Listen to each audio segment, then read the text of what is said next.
Coming in at 5, the South End werewolf. This is perhaps the most unusual case on our list. This investigation took the Warrens out of the US into a seaside town in Essex, England, where a man named Bill Ramsey lived, who was believed to be possessed by a demon that manifested as a wolf. Backstory: growing up, Ramsey was a normal kid. However, one day at the age of 9, he suddenly began to exhibit inhuman qualities. One report stated that while playing outside in his backyard, Ramsey felt a frigid cold overtake him. He was overcome with an awful stench before flying into a rage and uprooting a fence post, gnawing on its wire meshing. He remained incident-free up until the 1960s, during which time he was plagued with nightmares, cold sweats, and began to wake up panting like a wild animal. In the 1980s, Bill would become overwhelmed by the sensations he experienced when he was young, and at one point he attacked a friend in a car on their way home from a pub, and manhandled the police in an intense altercation. The Warrens were of course called in, during which time they stated that Ramsey would ask to be locked up in a jail cell for his protection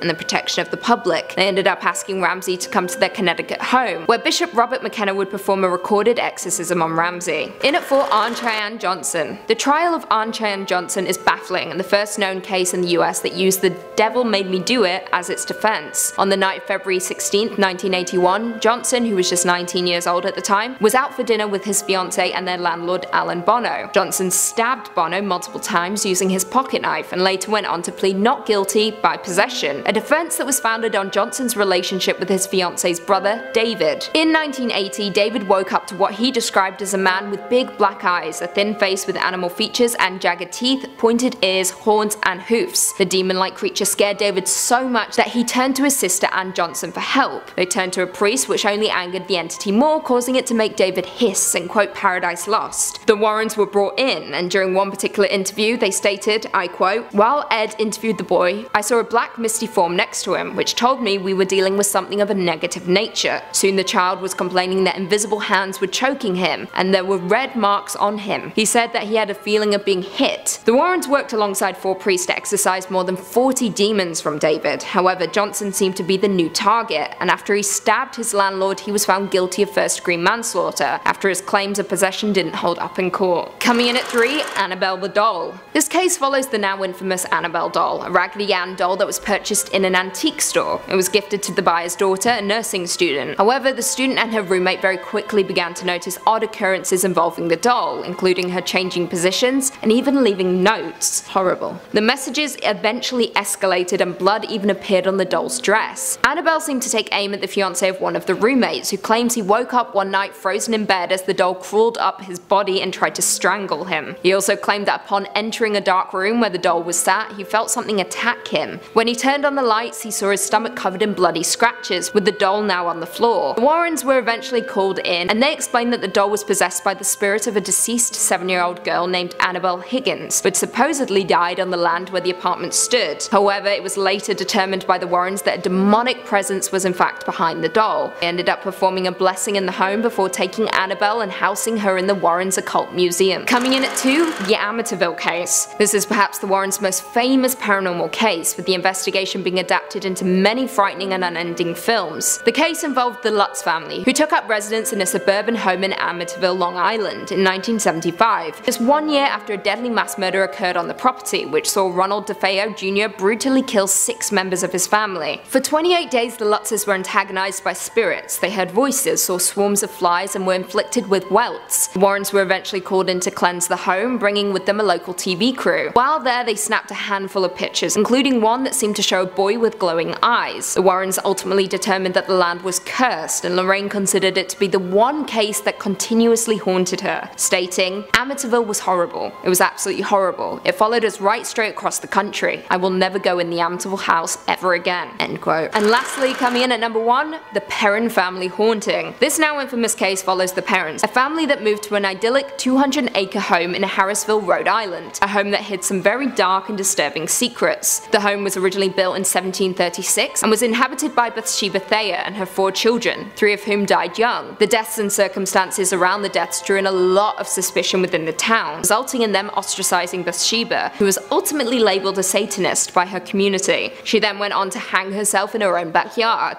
Now, during the Perrons' stay at the home, they experienced a lot of ghostly interactions, including spirits playing with her children. Bathsheba also appeared to them, only she was far more menacing than the children that haunted the residence. They heard heard disembodied voices and watched on as furniture moved on its own. The Perrin family also stated that Bathsheba targeted the mother, Carolyn, and was jealous of her motherhood. The Warrens were ultimately brought in to help the family in 1974, however the presence only worsened the situation, so much so that the family asked the Warrens to leave. Coming in at 5, the Mary Celeste. The Mary Celeste was an American merchant brigantine which was discovered adrift and deserted in the Atlantic Ocean off the Azores Islands on December 5, 1872. Yep, this is already setting up to be the perfect case for our friends Ed and Lorraine Warren, if they had been alive in the 1800s, that is.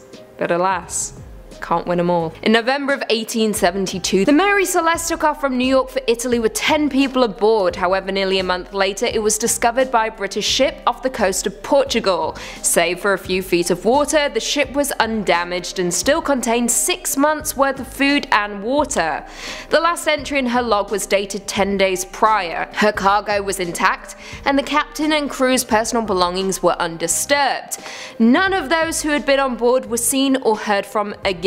Creepy stuff, right? So what exactly went down? Well, nobody knows. All we have are theories. Some believe foul play, although the evidence in Gibraltar failed to support theories of murder and conspiracy.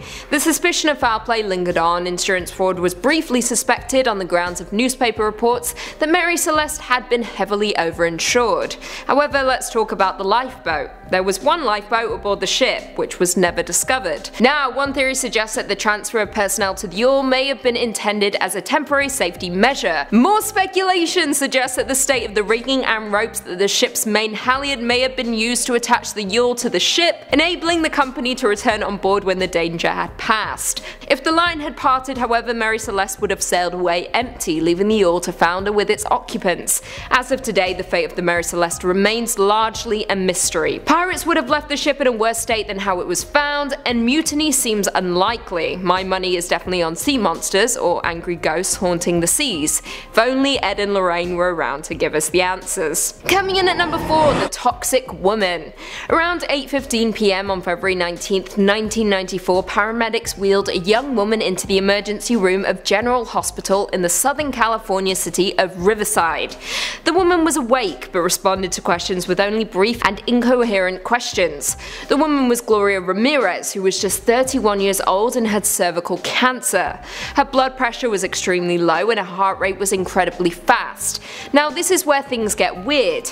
Like really weird. Doctors noticed an oily sheen on her skin and her mouth had a strange garlicky smell. When nurses went to draw her blood, they found that the sample smelled like ammonia, while others noticed her blood contained whitish particles.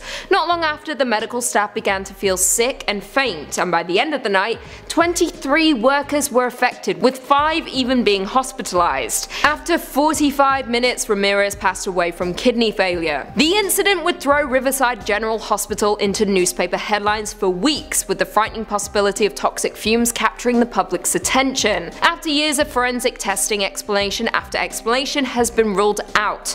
No one will ever know what happened to Ramirez, though it was likely toxic. Other theorists are calling for something else. Something paranormal. Something that only Ed and Lorraine Warren could figure out. Coming in at number 3, Overton Bridge. Overton Bridge is a Category B listed structure over the Overton Burn on the approach road to Overton House in West Dunbartonshire, Scotland. It was completed in 1895 and designed by the landscape architect H.E. Milner. Though scenic and incredibly beautiful, this bridge has a haunting and unexplained mystery surrounding it. According to Glasgow skeptics, a tale of dogs leaping from the bridge to their deaths has been on the internet since 2005, when it was mentioned in passing on a forum about hidden sites in Glasgow. However, it was when the Daily Mail published an article about it that things began to take off. Now known as the Bridge of Death, at least 50 dogs since the 1960s have thrown themselves to their death in the gorge below. The canine deaths have prompted claims of paranormal activity at the bridge, with paranormal investigator Brian Dunning asking, is it possible for a dog to commit premeditated suicide? Yes. In 2019, the owners of the Overton house were interviewed for the New York Times, in which they said that in the 17 years that they lived there, they had seen a number of dogs which had become agitated, jump and fall from the bridge. Spooky stuff. However, it's not just the curse of the dogs that plagued the bridge. In October 1994, a man threw his 2-week-old son to his death from the bridge because he believed that his son was an incarnation of the devil. So sweet. Father of the Year. He then attempted to commit suicide several times, first by attempting to jump off the bridge, and then later by cutting his wrists. Honestly, the paranormal events surrounding this bridge will never be solved, but I would have loved for Ed and Lorraine to visit the site and try to reach out to the It's like a joke. It's a joke. But I would have loved for Ed and Lorraine to visit the site and try to reach out to the demonic forces surrounding it. One day. Their ghosts will come back. In at 2, the Atlas Vampire. The Atlas Vampire was an unknown assailant who committed the unsolved vampire murder in Stockholm, Sweden in 1932. Yep, you heard me correctly. A vampire. In 1932. On May 4th, 1932, a 32-year-old sex worker, Lily Lindstrom, was found murdered in her apartment in the Atlas area of Stockholm. She had supposedly been dead for 2 to 3 days before the police broke into her apartment. She had suffered blunt force trauma to the head and was discovered completely naked and face down on her bed. Now, what makes this case noteworthy is what was missing from the scene. Blood. All of her blood.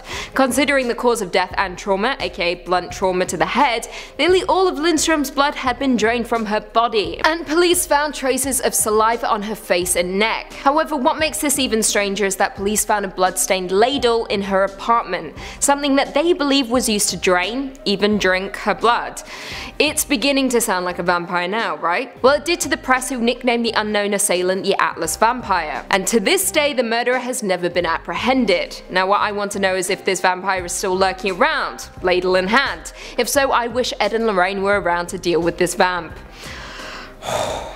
It's like a joke. It's a joke, this video. And finally, coming in at number 1, the Pollock twins. The strange story of the Pollock twins begins in the quaint town of Hexham in Northumberland, England, with the family of John and Florence Pollock and their 2 young daughters, Joanne and Jacqueline.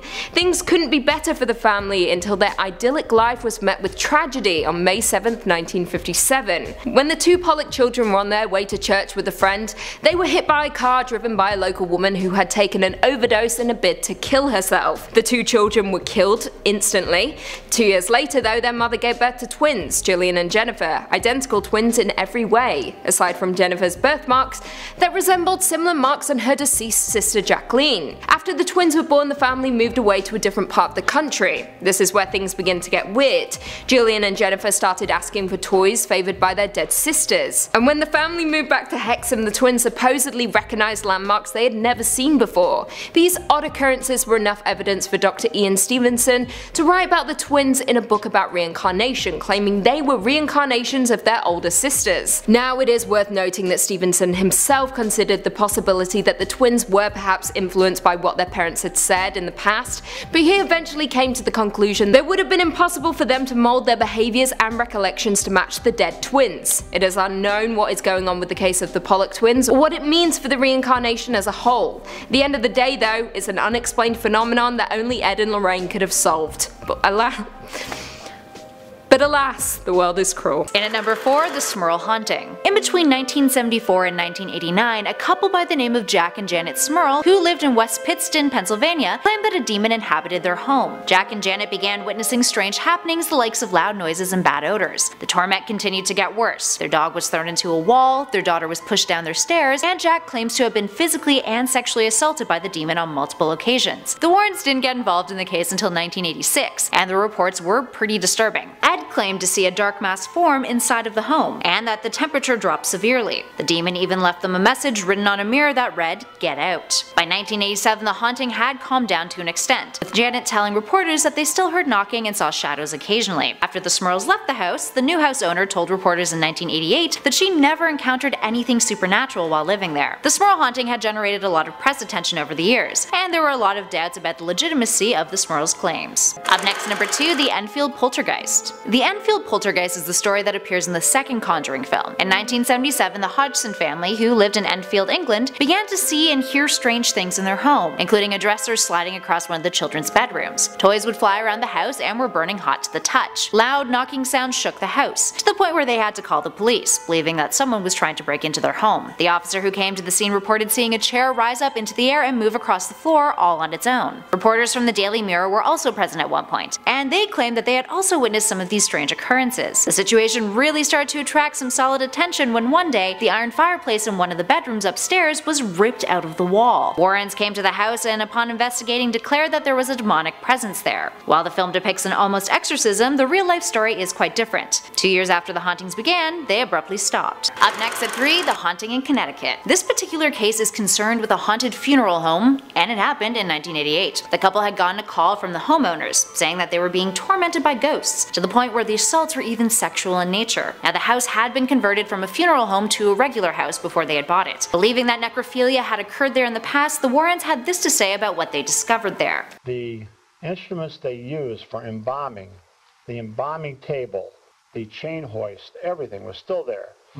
But there was lumber all over. There was also what they called the sales coffin room, where they put the caskets. And at number 2, the White Lady of Union Cemetery. In East Connecticut, there's a spirit that Ed and Lorraine had made various attempts to capture via psychic photography. According to Ed, people had claimed to see a lady in white walking around the cemetery, so the couple investigated it. Ed stayed in the graveyard for 7 nights, leaving his home around midnight each night, and waited with his camera. He tells of how on September 1st at 2:40 a.m., he saw the White Lady. Here's what he had to say about it. I'm sitting there and I could see all these lights over near the Baptist cemetery, all around the stone wall, and all these thousands and millions of insects were just chirping away.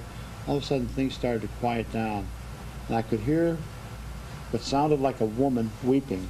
I took the camera out and I could see all these ghost lights suddenly forming into a figure of a woman. He goes on to say that he wasn't able to see her through his camera, but only with the naked eye. He put his camera on his tripod and let it run, and tried to walk towards her, but she disappeared. So he backed away, and that's when she reappeared. He then saw some shadow ghosts holding her back from him. He claims that a shadow ghost then pushed her towards the road, and then she was gone. And finally, in our number 1 spot, Bill. The Enfield poltergeist is one of the Warrens' most publicized cases. It was the topic for the Conjuring 2 film, in which we saw the Warrens, played by Patrick Wilson and Vera Farmiga, attempt to help the family rid themselves of spirits who were severely haunting them in the late 70s. The film actually used the audio recordings that the duo recorded while at the house as inspiration. Take a listen.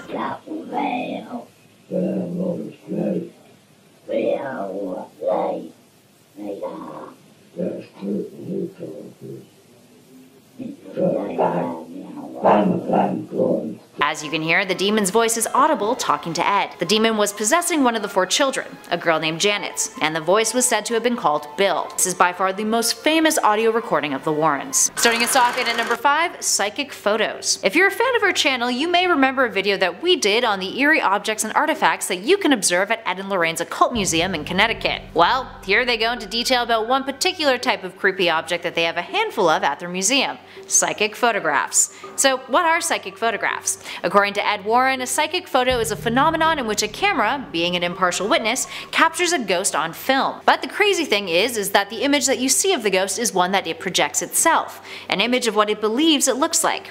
This clip explores how exactly that happens, and the Warrens describe instances in which they've witnessed spirit forms appearing beyond the physical eye. Ed also tells of how he captured the White Lady of Union Graveyard with his camera, one of their most famous images. And at number 3, the effects of seeing a ghost. This 7-minute video features Ed and Lorraine Warren alongside a guest of theirs named Rod. Rod had seen multiple ghosts and has a discussion with the paranormal experts about the aftermath of seeing a ghost and how it affects one's life. He goes on to explain the intense sorrow that he felt after seeing the ghost, which just so happened to be the White Lady of Union Graveyard. He experienced night terrors, was extremely upset, and had excessive tremors for months, reoccurring whenever he was reminded of the event. Ed goes on to explain that the sadness that Rod felt is something called radiotelethesis, which happens when a human picks up on the emotions of a spirit when they have a close physical encounter. The fact that something like this could occur to any individual is pretty darn creepy. And at number 2, the Borley Rectory. The Borley Rectory is said to be one of the most haunted places in the UK. A nun had been buried within the walls of its church, and once found was moved to a nearby graveyard. But ever since, there's been some serious haunting. According to this video though, Ed and Lorraine have been to that location over 200 times. Talk about courage. The duo discussed their first experience at Borley Church in 1976, with Lorraine saying that the investigator that she was with, who was very skeptical to begin with, was assaulted by a spirit, claiming he could not breathe, and that something was pushing him. Later on, they listened back to the audio that they were recording while they were there. Lorraine said that you could hear a woman's voice over his screaming, saying the words, "Hit him, hit him." And finally, in at number 1, poltergeists. In this clip from a documentary, Ed and Lorraine talk about poltergeists and their dangers. It features a clip of them that they recorded with a family in Connecticut dealing with a poltergeist, with the family's face blurred out in order to give them privacy. It starts off with the group saying prayers, and then Ed tries to communicate with the spirit. We hear the spirit making banging noises in response. Ed proceeds to ask the spirit who it doesn't like, listing off each individual in the family. It finally answers yes via the knocking to the family's mother. Then Ed confronts the poltergeist on his own, and we see chairs and furniture moving around the room. The video continues, showing a clip of the family's little girl being bothered by the poltergeist, who moves the chair that she's sitting on. The Warrens would then later call a priest to perform an exorcism, which wasn't on camera. Arguably, you can see why. Although by the end of the clip, the two of them note that there's no way of knowing if a poltergeist may or may not come back to haunt the family. Coming in at number 5, we have The Conjuring House. Upon its release in 2013, The Conjuring quickly became a fan favourite in the horror genre, with it being met with critical acclaim. The film itself follows demonologists and ghost hunters Ed and Lorraine Warren, who head to a home in the country after a family reported demonic activity inside of their home. Now, at the time of the release, people knew very little about Ed and Lorraine Warren or the true events surrounding this investigation. The Perron family moved into their haunted Rhode Island home in 1971. Not long after, Carolyn, Roger and their 5 daughters began to experience strange goings on, brooms going missing, scraping noises and small piles of dirt appearing out of nowhere. All small things at first, which soon developed into big things. The girls eventually began to notice spirits around the home, with the history of the home soon being revealed. Many people had drowned in the lake, and of course the worst spirit of them all was Bathsheba, a woman who devoted herself to the devil and took her own life on the property, cursing anyone who would take her land. Ed and Lorraine Warren of course came to investigate the situation, with Lorraine conducting a seance to attempt to communicate with the spirits tormenting the family. During the seance, Carolyn became possessed, rising from the ground in her chair and speaking in tongues. Following the seance, the Warrens were kicked out of the home, with the family continuing to live there until 1980. Before we jump into number 4, be sure to give this video a big thumbs up, it really helps out a lot. Coming in at number 4, we have Amityville. Back in September of 1977, Jay Anson published a book called The Amityville Horror, which would later become the basis of a series of films released from 1979 onwards. The book is claimed to be based on the paranormal experience of the Lutz family, a case which of course led to many controversies and widespread attention. Now, some history before diving into the story of the Lutz family.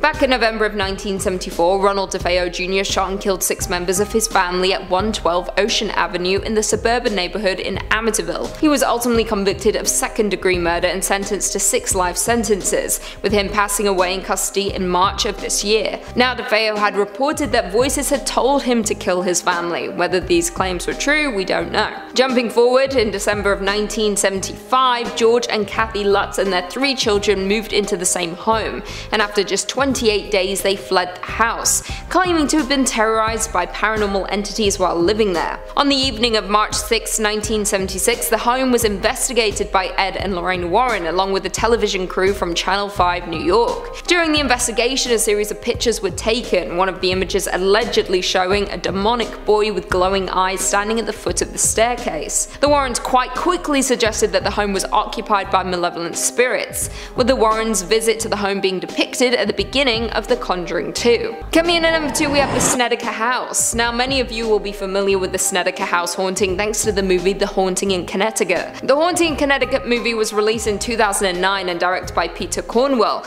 and supposedly follows the alleged haunting of Carmen Snedeker and her family. Now, the movie has a ton of controversy surrounding it, with the author of the book the movie was based on even distancing himself from the accuracy of the events depicted in the book. Now, the film itself specifically focuses on the fictional Campbell candles as they move into the new home, which was formerly a mortuary to mitigate the strains of travel on Matt, her cancer-stricken son. However, not long after moving into the new home, the family becomes haunted by violent and supernatural forces. Now, the true story is a lot different. In 1986, Carmen and Alan Snedeker moved into a new home with their daughter and 3 sons. While exploring the home, they discovered tools used by morticians. Very creepy indeed. With it being discovered to be a former funeral parlor, with the eldest son beginning to see ghosts and be haunted by terrifying visions. The family eventually turned to demonologists Ed and Lorraine Warren, who proclaimed that the home was infested with demons. Now, this is supposedly all very much true, however many have had their doubts over the years, including Snedeker's landlord, who found the entire story ridiculous,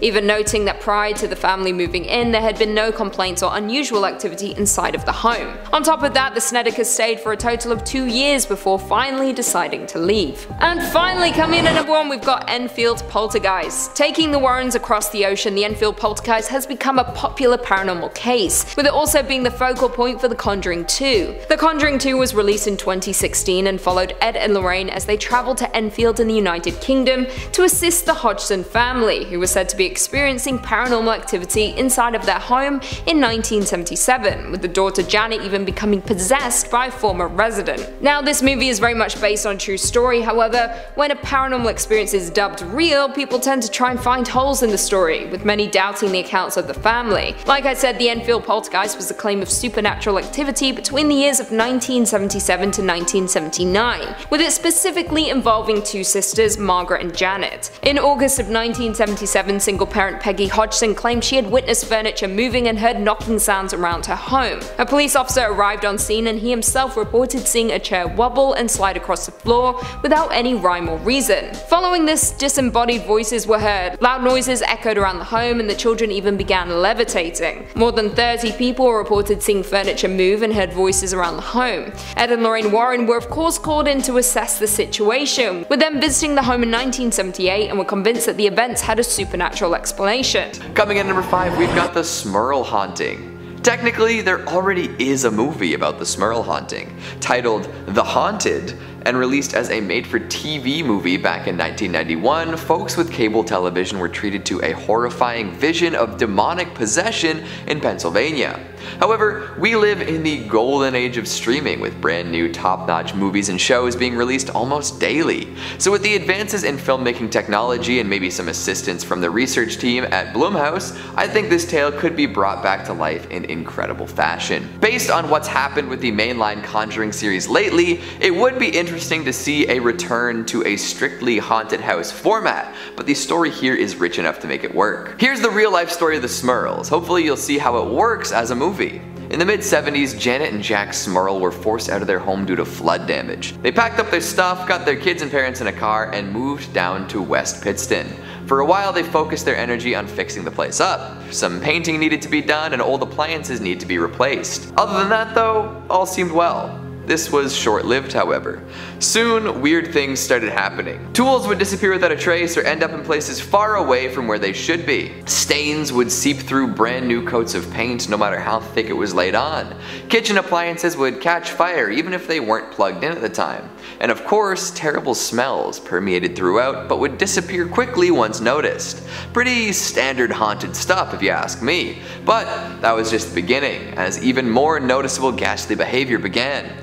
The kids heard disembodied voices that pretended to be their siblings, and Janet insisted that she heard her mother-in-law calling out to her. Dark shapes would float around the house, and one night, one seemed to crawl into bed with the Smurls. Needless to say, they were pretty freaked out. Things hit a fever pitch when the family dog was thrown up against the wall, and Janet was picked up and dangled 3 feet in the air. At that point, it was time to bring in some help. The Warrens arrived and soon found out that there were 3 human spirits in the house, accompanied by a malevolent demon. 2 of the spirits were harmless and the 3rd one was potentially violent, but the demon was the real problem. It made the other spirits do awful things and intensified the haunting plenty. You can see how this would make for an excellent horror movie, right? We meet the Smurls as they're moving in. Things are hunky-dory. However, the kids notice some strange stuff at night and Mom and Dad are wondering why their renovations aren't holding up. Then something changes and it is full-on haunt mode. Ed and Lorraine show up and the mystery begins to unravel. Tie it in with the other Conjuring flicks and you've got yourself a summer horror blockbuster. Blumhouse, call me. Coming in at number 4, we've got Lindley Street. Here we have another famous haunted house which would perfectly align with the rest of the series had they not switched it up for The Devil Made Me Do It. I'm sure a return to form would go over just fine though. Moving on from my goofy format-based nitpicking, here's a good story. Haunted houses tend to get folks interested in anything, so that's a good start. Also happening in the mid-70s at the time, this was a well-publicized poltergeist. Connecticut is famous for all sorts of haunted and damned locations, but Lindley Street is probably one of the most famous. Gerard and Laura Goodwin, homeowners and Good Samaritans, reported an array of otherworldly attacks in their little bungalow. Windows were broken, furniture was scattered, a cat inexplicably spoke in English, and more. The longer this went on, the more folks became interested. For a while, all sorts of folks that weren't the Goodwins saw these paranormal occurrences too. That's what made this such a high-profile haunting. All sorts of reputable and reliable community members claiming to see insane, seemingly impossible things happening in their peaceful neighborhood. News teams, nosy neighbors, firefighters, police squads, priests, and of course the Warrens were called in to see what they could do. And then, just like the neighbors, the policemen and firefighters saw the paranormal experiences happening. So there are a few ways we could approach this tale of terror in a cinematic fashion. There's the obvious way, which is fitting the events into the Conjuring universe and having all sorts of new characters introduced that could have witnessed the haunting. Classic, can't miss stuff right there. However, the guy in me who took a bunch of film courses at university makes me want to look at this a little differently. You know, I want to hear all sorts of different perspectives, a bit of he said, she said, maybe investigate what each individual saw and see if there is an ultimate answer. If I'm being too vague, I'll come right out and say it. Let's make a haunted house Rashomon. Like, have the Warrens or some surrogate demonologists come in at the very beginning and ask folks what's happening. Then you get accounts from each invested party and every tale is different in some way or another. And then, as is the case with most real-life haunted houses, we don't really come away with a concrete answer. Just the tales of those who experienced it themselves and the tricky job of putting the pieces together ourselves. Think about it. Coming in at number 3, we've got the Donovan family. Ghosts and romance, ain't nothing better, right? Plus, when was the last time they made a specter-filled love story for the big screen? We got Warm Bodies a while ago, but since then we've really seen nothing new. Maybe a few indie movies where the monsters are surprisingly alluring, and I suppose The Shape of Water counts for something, but all of those have physical monsters to smush. Lust is a hell of a drug, don't you know? So what if we took the story of a girl summoning a ghost via Ouija board and then falling in love with it?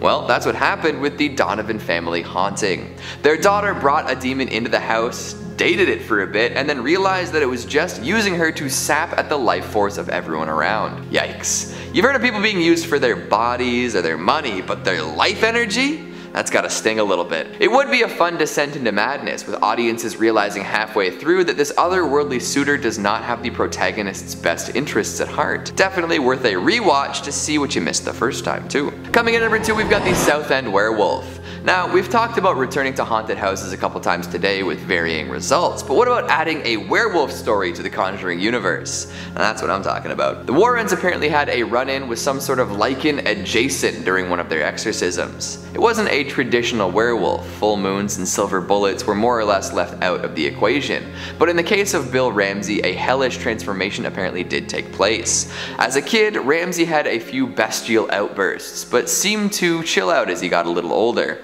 However, out of the blue, an adult Ramsey started acting absolutely feral once more. After a brief stint in a mental hospital, Ramsey linked up with the Warrens and made his way to the States, where a priest was waiting to perform an exorcism. During this ritual, witnesses claimed to have seen him turn partially into some sort of man-beast. Now, I'd say if you're gonna make a movie about this, you're gonna need to have a full transformation a couple times, you know, to get that American Werewolf in London vibe. Hell, even the backstory should be him actually contorting into a fanged beast and running rampant. It won't be all true, but it will make for some excellent popcorn moments. And finally, at number 1, we've got West Point. Unsurprisingly, there are a lot of haunted military academies out there. One of the most famous, and therefore most movie-worthy, is the West Point Academy in New York. For years, cadets, recruits, superintendents, librarians, and more reported weird goings-on. Ghost soldiers would appear before frightened students, and items frequently got tossed around. All sorts of colorful, undead characters tend to show up here as well. There's the Pusher, a chilling apparition that pushes and holds people down in their sleep, rendering them immobile. Then there's the ghost cook Molly, who is a little disgruntled and likes to rumple bed sheets and smash wine bottles. One of the most famous ghosts here is a soldier turned murderer known as Greer. The Warrens were called in during the 70s to see what they could do about it all and spoke with and did impressions of some of these figures. Any or all of these ghosts would make for a really fun flick filled with poltergeist style scares and ghosts with real personality. Now, I'm sure that in due time we'll see all these stories adapted. The Conjuring universe is an insane moneymaker, and the Warrens stories are too good to pass up. Coming in at number 5, when they were young. Well, sometimes you close your eyes and see the place where you used to live. This is true of Ed and Lorraine Warren as well. In fact, they were experiencing paranormal happenings way before they were in the spotlight. Looking back at their lives pre-demonology, there were lots of events that seemed to push them towards their career. Call it luck, call it destiny, the world seemed to have a whole lot of unexplainable events in store for the Warrens. Before Lorraine had even met Ed and still had her maiden name, she started to see things other people couldn't. At the young age of 9, she began noticing that some people were surrounded by different types of auras. Back then, she just assumed that everyone could see that. However, it became clear that these clairvoyant abilities were specific to her over time. Ed also had some paranormal experiences young, as he claimed that he lived in a haunted house when he was a boy. That kind of experience would drive anyone towards exploration of those kind of themes, right? Doors would open and shut on their own, and sourceless lights would appear in his home.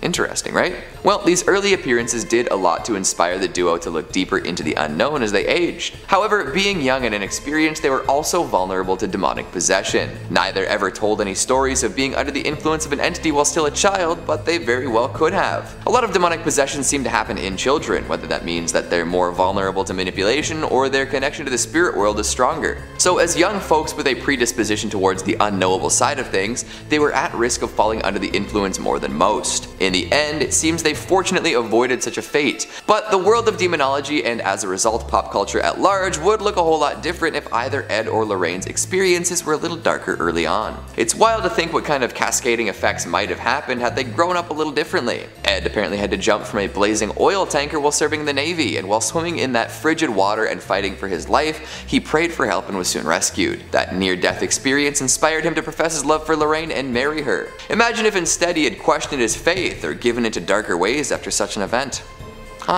Coming in at number 4, we've got the Smurl succubus. Anytime a succubus or incubus gets involved, you know things are going to get tricky. Humans are often weak in the face of temptation, and this kind of thing does not exclude famous demonologists. I won't go too deep into the details here, but Ed and Lorraine are not universally loved, and there are some very questionable stories about the two and their predispositions. This comes into play during the investigation of the Smurl family. In the mid-80s, this family contacted Ed and Lorraine for help with their haunting. After moving into their house over a decade ago, they'd experienced numerous terrifying ordeals. Their dog was thrown against the wall with force by an unseen presence. Their daughter was pushed down the stairs. Jack Smurl's ear was bitten, and both he and his wife Janet were assaulted by a demon. The last was apparently a succubus or an incubus, and you know what kind of assault those demons are interested in. So when Ed and Lorraine arrived on the scene, they already knew what was going on. Confirming that the Smurl house was indeed haunted, they got to work trying to figure out what to do about it. During their time investigating, Ed noticed a strange dark mass, and it really put him on edge. Apparently he was also left a message by the dark forces at play, one that read, "Get out."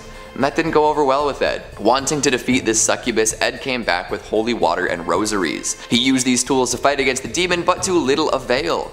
Apparently he was thrown 10 feet through the air by the demon and attacked on multiple occasions. Had he stuck around much longer, who knows what would have happened. In the end, he admitted he was not strong enough to deal with this presence and reached out to the Vatican. They sent an exorcism team, and the house was indeed eventually cleansed. A happy ending for sure, but that is definitely a close call for Ed and Lorraine, don't you think? Coming in at number 3, some Snedeker suspicions. In a different haunted house, this time occupied by the Snedeker family, another demon had a hold on their residence. Poltergeist attacks were common, and the Snedekers were also being assaulted by whatever presence was inside. The house, which was once a funeral parlor, was home to many terrible experiments and abuses upon the deceased. It was said that the man running the place beforehand would use corpses in dark rituals, and even use the bodies for unspeakable acts. so when Ed and Lorraine showed up, they had a lot to do. After hearing stories of the Snedekers being grabbed and their clothes being tampered with, they reached out to the local church and performed an exorcism. This could have ended poorly, as Ed admitted that the presence was terrible and diabolical. Had this exorcism gone south, all involved could have been hurt, possessed, or worse. Coming in number 2, we've got the Union Cemetery sighting. Here's another famous case. In fact, the notoriety of the ghost present here goes beyond Ed and Lorraine's influence. They added to it for sure, but the White Lady of Union Cemetery is well known all on her own, thank you very much. So much so that she's contributed to many classic urban legends. Now when does she get a movie, right? Well, regardless of movie magic, Ed almost fell victim to this particular ghost one time. Although, to be honest, she seems more benevolent than malevolent. Attracting all sorts of paranormal enthusiasts from across the United States, the White Lady has made quite a name for herself. Late night motorists might notice a pale figure ahead on the map and slow down to see if they need help. Often she'll just disappear at that point, but sometimes she'll try to hitch a ride with them back to the cemetery itself. Ed and Lorraine took a trip out to Union to see what they could find and ended up running into the White Lady herself. Trusty video camera in hand, Ed supposedly captured footage of the White Lady. The evidence is so controversial and important that it was kept hidden for years. To this day, the legitimacy of this footage is called into question, and I'm sure that the ghost herself wasn't too happy about being potentially caught on camera. One has to wonder if she made any attempt to prevent the Warrens from getting a good shot. And finally, at number 1, we've got the Perron predicament. Most folks would be happy to have some famous demonologists on their side when fighting off whatever's invaded their home. However, if it's not going so well, or if you haven't heard of the folks trying to help you, things could play out a little differently. Although the Warrens' involvement with the Perron family is the focal point of the first Conjuring movie, things didn't exactly play out that way. After the Perrons purchased their Rhode Island home, things started getting weird. They experienced a number of paranormal attacks from all sorts of vengeful spirits. At a loss, they reached out to a number of paranormal experts, eventually being visited by the Warrens. However, this didn't help out all that much. In fact, the patriarch of the Perron family eventually had to ask the Warrens to leave his family alone, as their intervention seemed to be making the demons angrier. Hell, they might have been egging the demons on to go bigger. Maybe if they stuck around a little bit longer, the demons would have found a way into the Warrens. It wouldn't be too surprising considering how upset the Perrons were at the amount of help they were getting. Wild, right? You can't always trust the movie for the full story.